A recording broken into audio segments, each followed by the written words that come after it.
শিক্ষার্থীদের গণতান্ত্রিক অধিকার চর্চায় বাধা দেওয়ার সাহস কোথায় পেলেন? দিল্লির বিশ্ববিদ্যালয়গুলোর আন্দোলনে না যাওয়ার নির্দেশনা নিয়ে এমনই প্রশ্ন তুলেছেন ভারতের বিরোধী দলীয় নেতা রাহুল গান্ধী। দিল্লি বিশ্ববিদ্যালয় ও জওহরলাল নেহরু বিশ্ববিদ্যালয়ের শিক্ষার্থীদের আন্দোলন থেকে দূরে থাকার পরামর্শ ঘিরে যখন ভারতে তীব্র বিতর্ক চলছে, তখন বাংলাদেশের 2024 সালের জুলাই আন্দোলনের স্মৃতিও সামনে আসছে। কারণ সেই সময় বাংলাদেশের বিভিন্ন বিশ্ববিদ্যালয়ও শিক্ষার্থীদের আন্দোলনে অংশ নেওয়া ঠেকাতে ক্যাম্পাস বন্ধ সহ নানা পদক্ষেপ নিয়েছিল।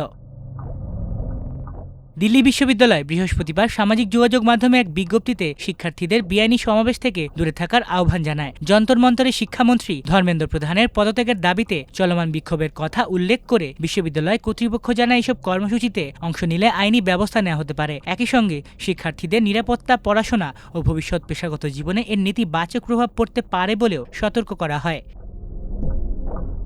বিশ্ববিদ্যালয়ে এই নির্দেশনার তীব্র সমালোচনা করেছেন রাহুল গান্ধী। সামাজিক যোগাযোগ মাধ্যমে দেয়া এক পোস্টে তিনি প্রশ্ন তোলেন, গণতান্ত্রিক অধিকার প্রয়োগের জন্য শিক্ষার্থীদের হুমকি দেওয়ার সাহস কিভাবে হয়? শিক্ষার্থীদের ভয় দেখানো হলে এর জন্য বিশ্ববিদ্যালয় কর্তৃপক্ষকেই একসময় জবাবদিহি করতে হবে বলেও সতর্ক করেন তিনি।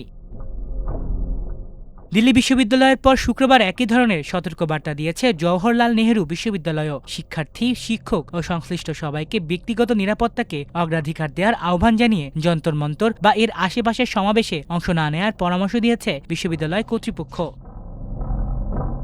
জেএমইউর বিজ্ঞপ্তিতে সামাজিক যোগাযোগ মাধ্যম ব্যবহারের ক্ষেত্রেও শিক্ষার্থীদের সতর্ক করা হয়েছে। আইন লঙ্ঘন করলে আইনি ব্যবস্থা নেওয়ার পাশাপাশি বিশ্ববিদ্যালয়ের আচরণবিধি অনুযায়ী শাস্তিমূলক ব্যবস্থার কথাও বলা হয়েছে। ভারতের বিশ্ববিদ্যালয়গুলোর এই অবস্থানের সঙ্গে অনেকেই মিল খুঁজে পাচ্ছেন বাংলাদেশের 2024 সালের জুলাই আন্দোলনের সময়কার পরিস্থিতির। কোটা সংস্কারের দাবিতে শুরু হওয়া সেই আন্দোলন এক পর্যায়ে সারা দেশে ছড়িয়ে পড়লে শিক্ষার্থীদের রাজপথে নামা ঠেকাতে বিশ্ববিদ্যালয়গুলো বন্ধ ঘোষণা করা হয়, শিক্ষার্থীদের হল ছাড়া নির্দেশ দেওয়া হয় এবং অনেক শিক্ষার্থীকে ক্যাম্পাস থেকে বের করে দেওয়া হয়। আন্দোলনের উত্তাল সময় বিশ্ববিদ্যালয়গুলো বন্ধ করে দেওয়ার সিদ্ধান্তকে তখন শিক্ষার্থীদের আন্দোলন থেকে দূরে রাখার কৌশল হিসেবে দেখেছিলেন অনেকেই। কিন্তু ক্যাম্পাস বন্ধ, হল ছাড়ার নির্দেশ কিংবা নানা ধরনের প্রশাসনিক বাধা কোনোটিই শেষ পর্যন্ত শিক্ষার্থীদের আন্দোলন থামাতে পারেনি, বরং ক্যাম্পাসের বাইরে রাজপথে আরও বড় পরিসরে ছড়িয়ে পড়ে ছাত্র জনতার আন্দোলন। সে সময় বাংলাদেশের শিক্ষার্থীদের ওপর চাপ প্রয়োগ এবং আন্দোলনে অংশ নেওয়া ঠেকানোর বিভিন্ন উদ্যোগ নিয়ে দেশজুড়ে ব্যাপক সমালোচনা হয়েছিল। বিশ্ববিদ্যালয় বন্ধ করে শিক্ষার্থীদের নিরাপত্তা নিশ্চিত করার কথা বলা হলেও আন্দোলনকারীদের অভিযোগ ছিল তাদের গণতান্ত্রিক অধিকার ও প্রতিবাদের অধিকার সীমিত করতেই এসব সিদ্ধান্ত নেওয়া হয়েছিল।